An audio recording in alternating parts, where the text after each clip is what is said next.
इदं सुरूपं तथा वा कलत्रं यशश्चारुचित्र धनं मेरुतुल्यम् मनश्चेन लग्नं गुरोरङ्घ्रिपद्मे ततः किं ततः किं ततः किं ततः किम्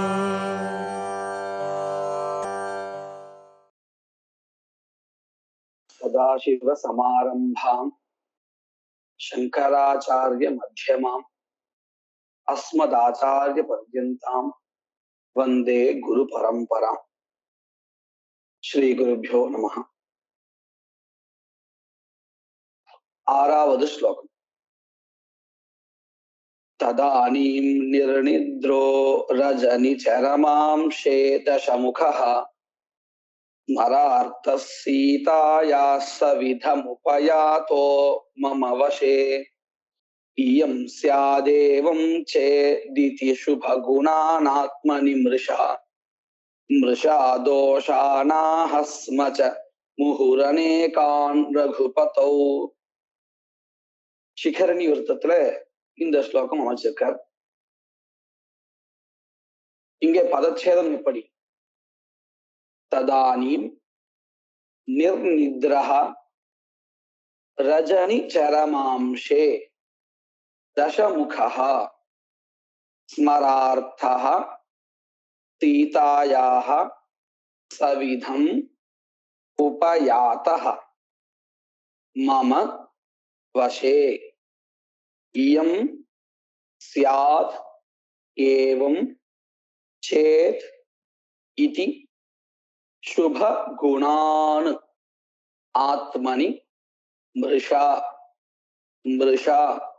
दोषान् आह स्म च मुहुः अनेकान् रघुपतौ. இப்படி பதச்சேதம். இந்த ஸ்லோகத்துல என்ன சொல்றார்? இந்த ராவணன் தன்னுடைய தூக்கத்தை தொலைத்து ஆசையின் வசமாக ஆகி சீதையிடம் செல்கிறான். சென்று அந்த சீதையை தன் வசமாக ஆக்கிக் கொள்வதற்கு சில யோஜனைகளை செய்து அதன்படி செயல்படுகிறான் அப்படின்னு இதுல இருக்கக்கூடிய மேலோட்டமான அர்த்தம். இப்போ நாம ஒவ்வொரு பதத்துக்கும் என்னென்ன அர்த்தம்னு பார்க்கலாம். ததானி அப்பொழுது, எப்பொழுது இந்த ஹனுமான் அசோகவனத்திற்கு வந்து அந்த சீதையினுடைய வாழ்விடமா இருக்கக்கூடிய அந்த மரத்தினுடைய நுனியில் உட்கார்ந்து பார்க்கும் பொழுது தசமுகா ராவணன் என்ன செய்தான்? அந்த தசமுகா ராவணன் இருக்கானே, இந்த ராவணனுக்கு விசேஷணங்கள் சிலது இங்கே. என்ன? நிர்நித்ரஹா நிர்கதா நித்ரா யஸ்மாத் சஹ, எவனிடமிருந்து தூக்கமானது தொலைந்து போயிற்றோ அவன். தியக்த நித்ரஹான்னு அர்த்தம். தூக்கம் இல்லாதவனாக இருக்கக்கூடிய தசமுகா. ஏன் தூக்கம் வர்றதில்லை? ஸ்மரார்த்தஹா, ஆர்த்தகான்னா பீடிக்கப்பட்டவன். யாரால் அவன் பீடிக்கப்பட்டுள்ளான்? மரேன, ஸ்மரஹான்னா மன்மதஹா, மன்மதனால் பீடிக்கப்பட்டவனாக இருக்கக்கூடிய தசமுகன். இப்பேற்பட்ட இந்த தசமுகன் இருக்கானே, ஸ்மரார்த்தஹா நிர்நித்ரஹா தசமுகா என்ன செய்கிறான்? ரஜனி சரமாம்சே, ரஜனின்னு பதம், இரவுன்னு அர்த்தம். ரஜன்யாஹா சரமஹா அம்சா. சரமஹான்னு சொன்னா அந்திமஹா, கடைசியான, இரவினுடைய கடைசியான அம்சே பாகத்தில். இரவுக்குன்னு ஒரு யாமங்கள் உண்டு இல்லையா? அதுல கடைசி யாமத்தில் தசமுகா இந்த ராவணன் சீதாயாக சவிதம் உபயாதா. சீதையினுடைய சவிதம் அருகில், நிகட்டே, உபயாதா சென்றவனாக இருந்து கொண்டு இப்படி யோசிக்கிறான். சியாதேவம், சியாத் ஏவம் சேத். ஏவம் சேத் அப்படின்னு அர்த்தம், இவ்வாறாக செய்தால். இயம் இந்த சீதா, மம என்னுடைய, வசே கட்டுப்பாட்டில், சியாத் இருப்பாள். அப்படின்னு என்ன அர்த்தம்? இப்போ ஒரு யோசனை செய்கிறான் அல்லவா, ஒரு உபாயம் தேடுகிறான். ஒரு உபாயம் கிடைத்துள்ளது அந்த ராவனுக்கு. அவன் இப்படி யோசிக்கிறான், நான் இவ்வாறாக செய்தால், ஏவம் சேத் இவ்வாறாக செய்தால், இயம் இந்த சீதா, மம என்னுடைய, வசே கட்டுப்பாட்டில், அதாவது தனக்கு பிரியமானவளாக அவன் எண்ணியபடி, சியாத் இருப்பாள். அப்படி என்ன யோசனை, என்ன உபாயம் மேற்கொண்டு சொல்ற. மிருஷா பொய்யாக, சுப குணானு ஆத்மனி, ஆத்மனி தன்னிடத்தில், சுப குணானு ரொம்ப நல்ல வசத்தியான குணங்களை தன்கிட்ட இருக்கிற மாதிரி சொன்னால் அது அவனுக்கே தெரிகிறது. அதனாலதான் மிருஷா பொய்யாக, தன்னிடத்தில் நல்ல குணங்கள் இல்லை, இருந்தாலும் இருக்கிற மாதிரியான ஒரு சூழ்நிலையை ஏற்படுத்தினால். அப்படின்னா என்ன அர்த்தம்? அவனே சீதை கிட்ட சொல்றான், நான் ரொம்ப வசத்தியானவன், நான் இந்த அரக்கர்களுடைய ரக்ஷசகா, அரக்கர்களுடைய கூட்டத்துக்கே தலைவன், எனக்கு இவ்வளவு பராக்கிரமம் இருக்கு. இந்த மாதிரியான மிருஷா பொய்யான, குணானு உயர்ந்த குணங்களை, ஆத்மனி தன்னிடத்திலே கொண்டவனாக காண்பித்துக் கொள்வது, அப்படின்னு ஒரு யோசனை அவனுக்கு. அது மட்டும் இல்லை, மிருஷா பொய்யாக, அநேகானு தோஷான் நிறைய தோஷங்களை, துர்குணங்களை, ரகுபதௌ ராமனிடத்தில், ரகுபதௌ ராமனிடத்தில், அநேகானு தோஷான் நிறைய தோஷங்களை ஆரோபிக்கணும். ஆரோபகான என்னது? இல்லாதது இருக்கிறதா சொல்றது இல்லையா? ராவணன் கிட்ட நல்ல குணங்கள் இல்லை, ஆனால் அவைகள் இருப்பதாக சொல்லணும் அப்படின்னு விருப்பப்படுறான். ராமர் கிட்ட கெட்ட குணங்கள் இல்லை, ஆனால் அவைகள் இருக்கிறதாக ஆரோபணம் பண்ணணும் இப்படின்னு ஒரு முடிவு பண்ணிருக்க. பாருங்க, மிருஷா பொய்யாக, சுப குணானு ஆத்மனி, ஆத்மனி தன்னிடத்தில் சுப குணானு நல்ல குணங்களை, மிருஷா பொய்யாக, அதே சமயத்தில் ரகுபதௌ ராமரிடத்தில், அநேகானு தோஷான் நிறைய தோஷங்களை, அதுவும் எப்படி மறுபடியும் ஒரு அந்த சீத்தை ஒத்துக்கணும். அது வரையில மறுபடியும் ஒரு பொய் சொல்லிட்டே இருந்தா ஒரு சமயத்துல ஒத்துக்கணும்னு தோணுமா இல்லையா? அந்த மாதிரி நிறைய தோஷங்களை மறுபடியும் சொல்லணும் அப்படின்னு சொல்லணும்னு முடிவு பண்ணிட்டான். ஸ்ம, எதுக்கு இந்த ஸ்ம அப்படின்னு கேட்டா, அப்படிங்கிறது லட்லகாரத்துல வர்த்தமான காலத்தை, அதாவது நிகழ்காலத்தை குறிக்கிறது. அத பூத காலமா மாத்துறதுக்காக இந்த ஸ்ம அப்படின்னு ஒரு பதம் இப்படி போட்டாச்சுன்னு சொன்னா அது பூத காலத்துக்கு குறிக்கும். இப்படி இதி மேல இருக்கு இல்லையா, இயம் சியாதேவம் சேத் இதி இருக்கு இல்லையா, அந்த இதியா நம்ம இப்ப எடுத்துக்கணும். அப்படி என்ன அர்த்தம் வருது கடைசியிலே? இவள் என்னுடைய வசமாக வருவாள். அதற்கு உண்டான ஒரு யோசனை. என்ன யோசனை? இப்படி பண்ணினால் என்னுடைய வசமாக வருவாள். எப்படி? பொய்யாக என்னிடத்தில் நல்ல குணங்கள் இருக்கின்றன என்பதை தெரிவிக்கணும். அதே சமயம் பொய்யாக ராமரிடத்தில் பலவாறான தோஷங்கள், துர்குணங்கள் இருக்கிறதாக சொல்லணும். அப்படின்னு இந்த ஸ்லோகத்துக்கு அர்த்தம். அடுத்தது 7வது ஸ்லோகம்.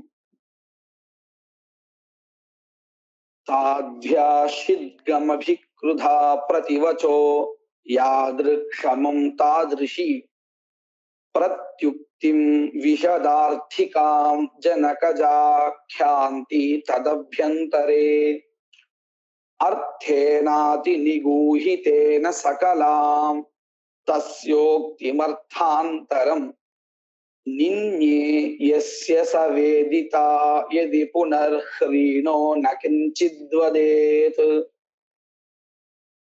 இந்த விருத்தம் சார்தூல விக்ரீடிதம். இந்த ஸ்லோகத்துல என்ன சொல்ல வர்றார் அப்படிங்கிறத பாக்குறதுக்கு முன்னாடி நாம இந்த பதத்தை பிரிச்சு காமிக்கலாம்.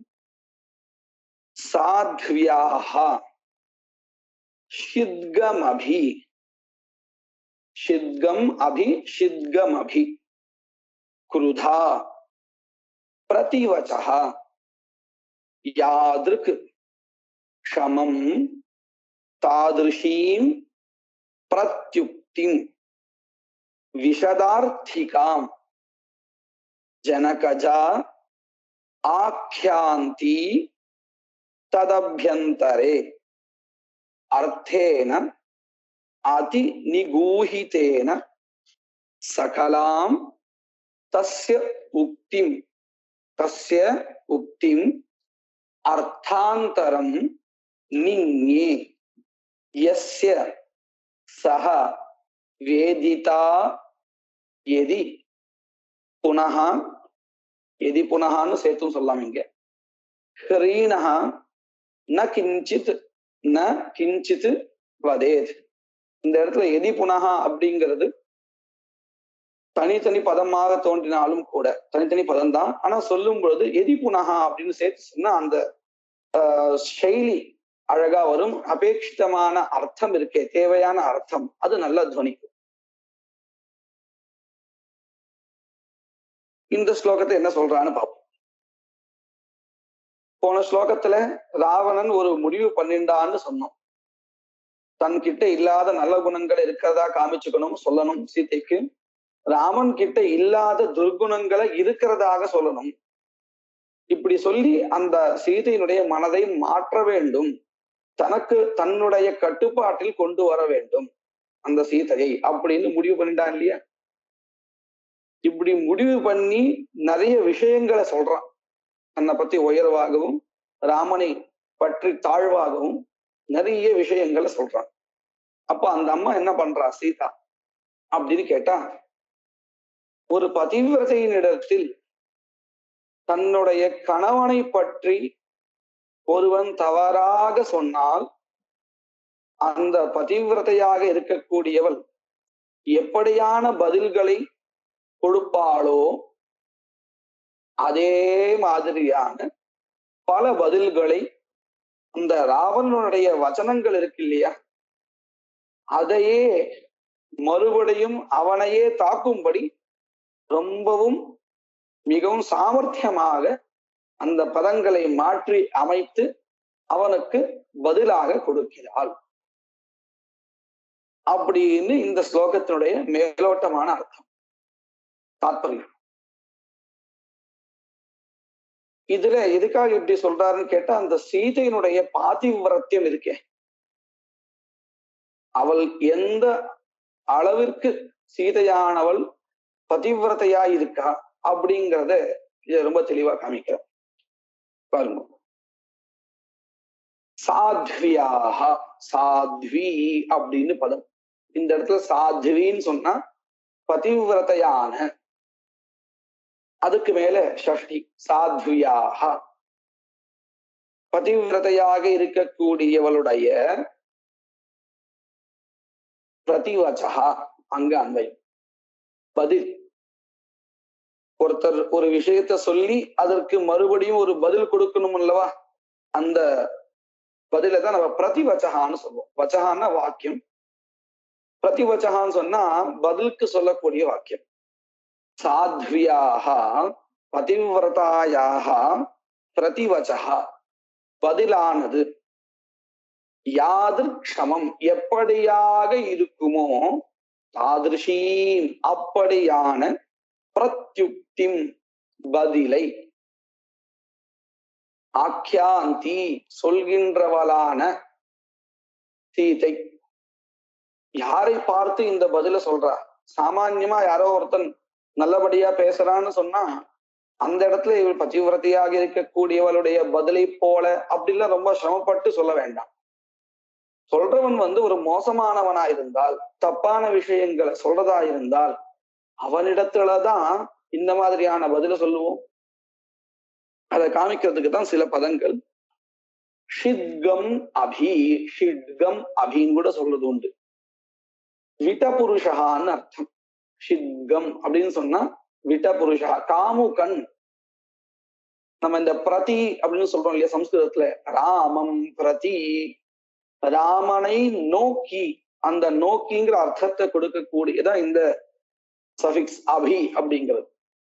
ஷிட்கம் அபி விட்டபுருஷம் பிரதி, காமுகனாக இருக்கக்கூடிய ராவணனை நோக்கி, குருதா கோபத்தோடு, ஏன்னா தன்னுடைய கணவனான ராமனை பற்றி மிகவும் மோசமான வார்த்தைகளை இந்த ராவணன் சொல்றான் இல்லையா, அதனால குருதா கோபத்துடன், பிரதிவச்சகா பதிலானது, இந்த சாத்வியாக இருக்கக்கூடிய பதிவிரதையாக இருக்கக்கூடிய பெண்ணினுடைய பதில்கள் யாதிருக்ஷமம் எப்படியாக இருக்குமோ தாதிருஷீம் அப்படியான பிரத்யுக்திம் பதில்களை, பிரத்யுக்தின்னு சொன்னா வச்சனம், பிரத்யுக்தி ஒரு வாக்கியம் சொன்னவாளுக்கு மறுபடியும் நாம சொல்லக்கூடிய அந்த பதில், இதுதான் பிரத்யுக்தின்னு சொல்லுவோம். தாதிருஷீம் பிரத்யுக்திம் ஸ்ரீலிங்கமா இருக்கிறதுனால தாதிருஷீம்னு விசேஷம். தாதிருஷீம் பிரத்யுக்திம். அது மட்டும் இல்லை, அந்த பிரத்யுக்தி பதிலானது எப்படி இருக்கு? விஷதார்த்திகாம், ரொம்ப பளிச்சுன்னு தன்னுடைய அபிப்பிராயத்தை சொல்றதா இருக்கும்.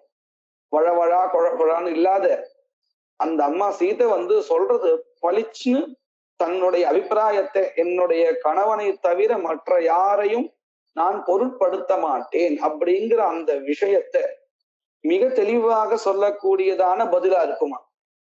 அதனாலதான் அந்த பிரத்யுக்திக்கு விசேஷனம் விஷதார்த்திகாம், விஷததையா அர்த்தம் பிரதிபாதயதி வச்சஹ வாக். அதனாலதான் என்ன எடுத்து விஷதார்த்திகா பிரத்யுக்தி, தாம் விஷதார்த்திகாம் பிரத்யுக்திம் ஜனகஜா, ஜனகராஜாவிற்கு பிறந்த மகளான ஜனகஜா சீதா ஆக்யாந்தி, சத்ரந்தம் பதம்னு சொல்லுவார். பிரசன்ட் கண்டினியூஸ் அப்படின்னு அர்த்தம். சொல்லிக்கொண்டு, பதிலை சொல்லிக்கொண்டு, ததபியந்தரே அந்த பதில் கொடுக்கும் வேளையிலேயே, அதாவது அந்த பதில் கொடுக்கிறதுக்கு உபயோகப்படுத்தப்படுகின்ற அந்த வாக்கியங்கள் இருக்கே அதற்கு உள்ளேயே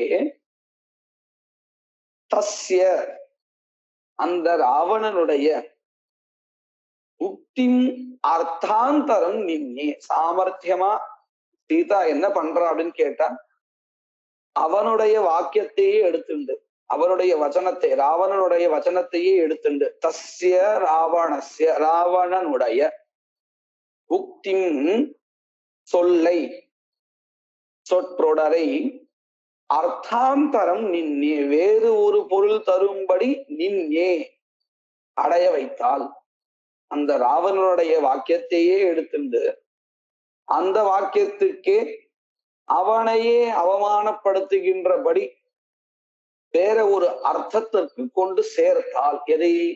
ராவணனுடைய அந்த வாக்கியங்களை வேறு பொருள் தரும்படி கொண்டு சேர்த்தால், அர்த்தாந்தரம் வேறு ஒரு பொருளை தருகின்றபடி, தஸ்ய அந்த ராவணனுடைய உக்திம் அந்த வாக்கியங்களை நின்னே அடையும்படி செய்தால், சீதா இதுல சீதாவினுடைய அந்த சாமர்த்தியம் தெரிகிறது. எந்த அளவிற்கு சீதா விதுஷியா இருக்கா, பண்டிதரா இருக்கா அப்படின்னு தெரிகிறது. அது மட்டும் இல்லை, யஸ்ய அர்த்தஸ்ய, அதாவது சீதை அந்த வாக்கியத்தையே மாற்றி வேற பொருள் தரும்படி பண்ணினா இல்லையா, அந்த அர்த்தத்தை யஸ்ய அந்த பொருளினுடைய சவேதிதா அறிபவனாக இருந்தால், எப்படி இந்த அர்த்தம் கிடைக்கிறது? எதின்னு பதம் சேர்த்ததுனால, எதி ஒருவேளை சகா அந்த ராவணன் இந்த சீதை வேறு ஒரு பொருள் தரும்படி, அதாவது ராவணனையே அவமானப்படுத்துகின்றபடி பொருள் மாற்றி அமைச்சு கொடுத்தா இல்லையா, அதை எதி ஒருவேளை சகா அந்த ராவணன் வேதிதா அறிந்தவனாக இருப்பானே ஆனால், புனகா ஹ்ரீனஹா நகி எதி புனகா ஒருவேளை அறிந்தவனாக இருந்தால், ஹ்ரீனஹா லஜ்ஜையுடன் கூடியவனாக, நகிஞ்சித் வதேத் மேற்கொண்டு ஒன்னும் சொல்றதுக்கு இல்லை, சொல்றதுக்கு அவனுக்கு மனசு வராது. நம்மளை யாராவது ரொம்ப கேவலமா திட்டுண்டே இருந்தா நாம அந்த இடத்தை விட்டு போயிடுவோம் இல்லையா? எப்போ எதிரில இருக்கிறவர் நம்மளை திட்டுறார் அப்படிங்கிறது புரிஞ்சாதான், புரியலைன்னு சொன்னா மறுபடியும் அங்கேதான் நின்று இருப்போம். அந்த மாதிரிதான் இப்போ ராவணனுடைய நிலைமை. ஒருவேளை இந்த அம்மா சீதையானவள் ராவணன் சொன்ன வாக்கியத்தை மாற்றி அவனையே குறை கூறும்படி அர்த்தத்தை கொடுத்தா இல்லையா, வேற ஒரு பொருளை கொண்டு சேர்த்தா இல்லையா, இந்த அர்த்தத்தை எதி புனகா ஒருவேளை சகா அந்த ராவணன் வேதிதா அறிந்தவனாக இருப்பானே ஆனால், ந கிஞ்சித் வதேத் மேற்கொண்டு ஒன்றும் பேச மாட்டான். ஏன்? ஹ்ரீனஹா வெக்கத்தோடு சேர்ந்தவனா ஆயிடுவான். நம்மளை இவ்வளவு ரொம்ப கேவலமா சொல்லிட்டாலேன்னு மேற்கொண்டு சொல்றதுக்கு அவனுக்கு தயாராக மாட்டான், எந்த விதத்திலையும் தயாரா இருக்க மாட்டான் இல்லையா? அப்படின்னு காவியத்துல இந்த கவி எப்படி சொல்லாரு பாருங்க, ரொம்ப அழகா. எதி புனாக ஒருவேளை தெரிஞ்சா அவன் இருக்க மாட்டான் அப்படின்னு அர்த்தம். அவன் முட்டாள், அவனுக்கு புரியல, மறுபடியும் அங்கேயே நிக்கிறான். அவன் புரிஞ்சுட்டான் போனான் அப்படின்னு சொன்னா பரவாயில்லை. ஆனா கவி சமத்காரமா எப்படி சொல்றார், ஒருவேளை அவன் தெரிஞ்சுட்டான் அவன் மேற்கொண்டு பேச மாட்டான், வெக்கத்தோடு போயிடுவான் அப்படின்னு சொன்னா அவனுக்கு வெக்கமில்லை அப்படின்னு அர்த்தம். இன்னொன்னு, சீதை சொல்கின்ற அந்த வார்த்தைகளை மாற்றி அமைத்த வார்த்தைகளை புரிஞ்சுக்கிறதுக்கு சாமர்த்தியம் இல்லைன்னு அர்த்தம். அதி விசக்ஷணஹா அப்படின்னு ஒரு இடத்த சொல்றேன். நான் ரொம்ப தேர்ச்சி பெற்றவன், பெரிய பண்டிதனா அப்படின்னு சொல்றான். இதுக்கு சீதை என்ன சொல்றா, அந்த சகாரத்தை எடுத்து லகாரத்தை சேர்த்து படி, அதுதான் நீ அப்படின்னு அர்த்தம். அதி விலக்ஷணஹா, நான் ரொம்ப மாற்றம் வேறானவன் அப்படின்னு அர்த்தம். சாதாரண மனுஷன் மாதிரி நான் இருக்க மாட்டேன், ரொம்ப மோசமானவன் இல்லையா? நம்ம சாமான்யமா எல்லாரும் எப்படி இருக்காளோ அப்படி இருந்தால் அதை நம்ம ரசிப்போம், வித்தியாசமா இருந்தால் அந்த மாதிரிதான் ராவணன் இருக்கான்னு அவனுடைய வாக்கியத்திலிருந்தே அவனை திட்டுற மாதிரியாக ஒரு அமைச்சு கொடுத்தான். ஆனா அது அவனுக்கு புரியறது இல்லை அப்படின்னு இந்த ஸ்லோகத்தினுடைய அர்த்தம். அடுத்தது, ததஞானாத் தஸ்மின்ன விரத விவக்ஷே சதி புனः புனః பௌலஸ்யேசா ஜனகதனயாதீவ குபிதா ஸ்புடோஸ்ய ஸ்வோக்த்யைவ ஸ்வயமபிபவோஸ்த்வித்யதி பரிஸ்ஃபுடீகிருத்யைவார்த்தம் கதிச்சன ஜகாத பிரதிகிரஹ. இந்த ஸ்லோகத்துல போன ஸ்லோகத்துடைய ஒரு தொடர்ச்சி இதுல இருக்கு. இந்த அர்த்தம் என்னன்னு பார்க்கறதுக்கு முன்னாடி பதச்சேதத்தை பார்ப்போம். தத் அஜ்ஞானாத், தஸ்ய அஜ்ஞானாத் ததஜ்ஞானாத், தஸ்மின் அவிரத விவக்ஷே சதி புனః புனः. ஸ்லோகத்தை நாம படிக்கும் பொழுது அந்த விருத்தம் அதோட முடியறதுங்கிறதுனால புனகான்னு ஒரு பாதியில முடிச்சிடுவோம். மறுபடியும் ரெண்டாவது பாதத்தை ஆரம்பிக்கும் பொழுது புனః பௌலஸ்தே அப்படின்னு ஆரம்பிப்போம். ஆனா நாம பதச்சேதம் பண்ணும் பொழுதோ இல்ல அர்த்தத்தை அனுசந்தானம் பண்ணும் பொழுது புனః புனகான்னு தான் படிச்சாங்க. புனః புனः பௌலஸ்தே சா ஜனக தனயா அதீவ குபிதா புடஹ அஸ்ய ஸ்வ உக்த்யா ஏவ ஸ்வோக்த்யா ஏவ ஸ்வயம் அபிபவஹ அஸ்து இதி அதி பரிஸ்ஃபுடீகிருத்ய ஏவ அர்த்தம் கதிச்சன ஜகாத பிரதிகிரஹ. ஜனகதனயா அதீவ குபிதா. ஜனகதனயா, ஜனகஸ்ய தனயா ஜனகதனயா, ஜனகஜா மாதிரிதான்.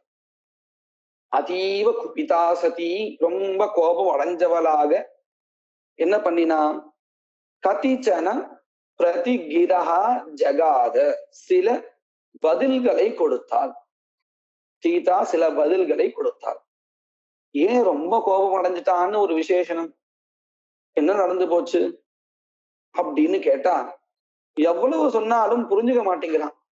மறுபடியும் மறுபடியும் பேசுறதுக்கு ஏதோ ஒண்ணு ஆரம்பிச்சுட்டே இருக்கான். தன்னை பத்தி வசத்தியா சொல்றதுக்கும் ராமரை பத்தி தாழ்ச்சியா சில வாக்கியங்களை சொல்றதுக்கும் ஆரம்பிச்சுட்டே இருக்கான். ஏன்னா போன ஸ்லோகத்துல பாருங்க, சீதை தெளிவா தன்னுடைய அபிப்பிராயத்தை சொல்லிட்டா இல்லையா, சொல்லிட்டான்னு நம்ம போன ஸ்லோகத்துல பார்த்தோம். அப்படி இருந்தும் கூட புரிஞ்சுக்காத, அந்த சீதையினுடைய அந்த வாக்கியங்களை புரிஞ்சுக்கிறதுக்கு சாமர்த்தியம் இல்லாத, அல்லது திட்டினாலும் கூட ஆசையின் பெயரால் அந்த அவமானங்களை தாங்கிக் கொண்டு அங்கேயே இருந்து கொண்டு மேற்கொண்டு ஏதோ எதையோ சொல்றதுக்காக ஆரம்பிக்கிறான்.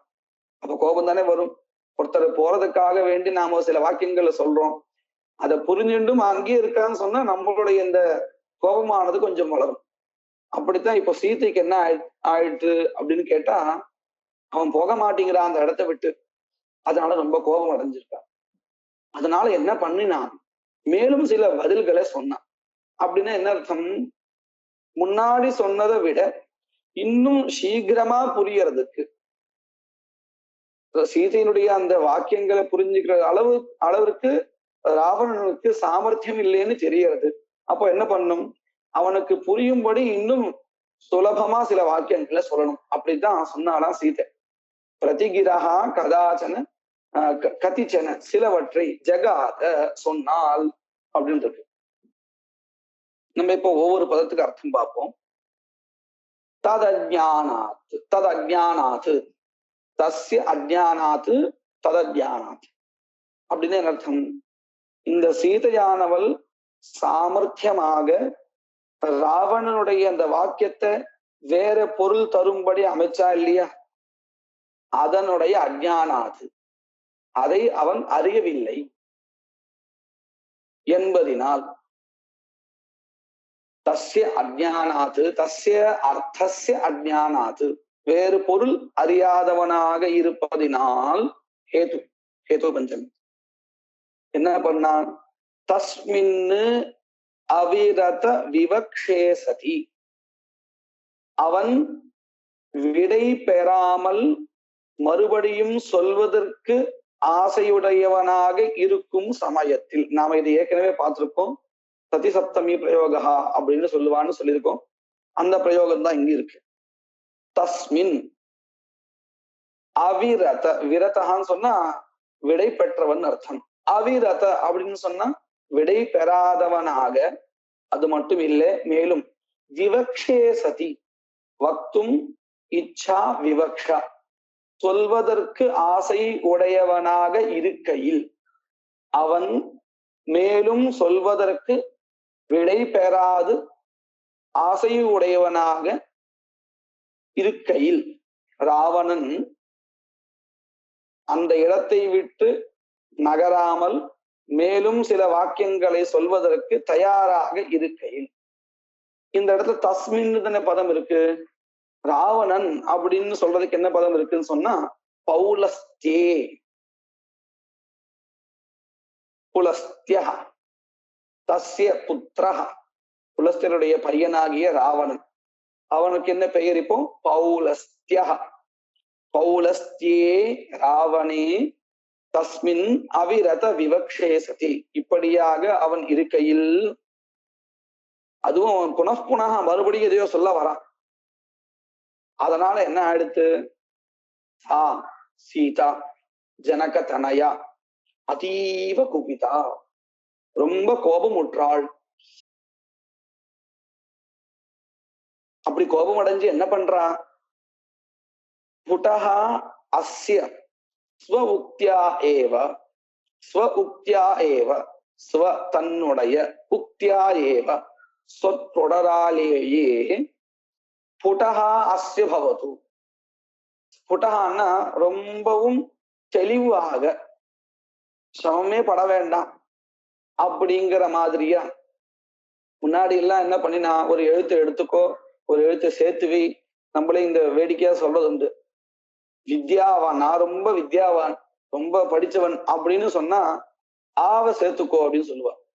அப்படின்னு அர்த்தம் அபூர்வ வித்யாவான், ரொம்ப அப்படின்னு நினைச்சுப்பா. கேட்கிறவன் என்ன நினைச்சுப்பா, நான் ரொம்ப பெரிய வித்வான் ஆக்கும் அப்படின்னு எதிரில இருக்கவா சொல்றா என்னன்னு. ஆனா அங்க இருக்கக்கூடிய உண்மையான நிலை என்னன்னு கேட்டா அவித்யாவான்னு அர்த்தம் கிடைக்கும். அதை புரிஞ்சுக்காத நம்ம என்ன பண்ணுவோம், நம்மளை பத்தி ரொம்ப உயர்வா சொல்றான்னு நினைச்சுப்போம். ஆனா அப்படி இல்லை.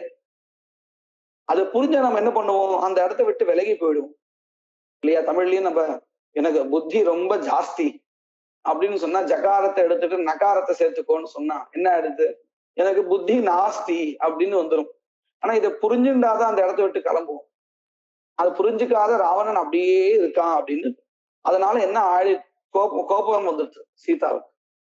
அந்த கோபத்தினால என்ன பண்றான், சரி இவன் ரொம்ப முட்டாளா இருக்கான், நம்மளுடைய வாக்கியங்களை புரிஞ்சுக்கிறது இல்லை, தெளிவா இன்னும் சொல்லுவோம், அவனுக்கு ஏற்ற மாதிரி சொல்லுவோம் அப்படின்னு அஸ்ய ஸ்வ உக்தியாயேவ ஸ்புடஹா அஸ்து, தன்னுடைய வாக்கியத்தினாலேயே மிக தெளிவான என்னுடைய அபிப்பிராயமானது அவன் இடத்துல போய் சேரட்டும் அப்படிங்கிற எண்ணத்தோடு. அது மட்டும் இல்லை, ஸ்வயம் அபிபவஹா அஸ்து, அபிபவஹான்னா அபமானம், ஸ்வயம் தன்னுடைய வாக்கியங்களாலேயே அவன் அபமானத்தை அடையட்டும் அப்படின்னு அதி பரிஸ்புடீகிருத்திய ஏவா, ரொம்பவும் தெளிவாக ஆக்கி, அதி பரிஸ்புடீகிருத்திய, அதின்னு ஒண்ணு அதிகம்னு காமிக்கிறதுக்காக, பரின்னு ஒண்ணு, ரெண்டு பிரிஃபிக்ஸுமே அதிகமாக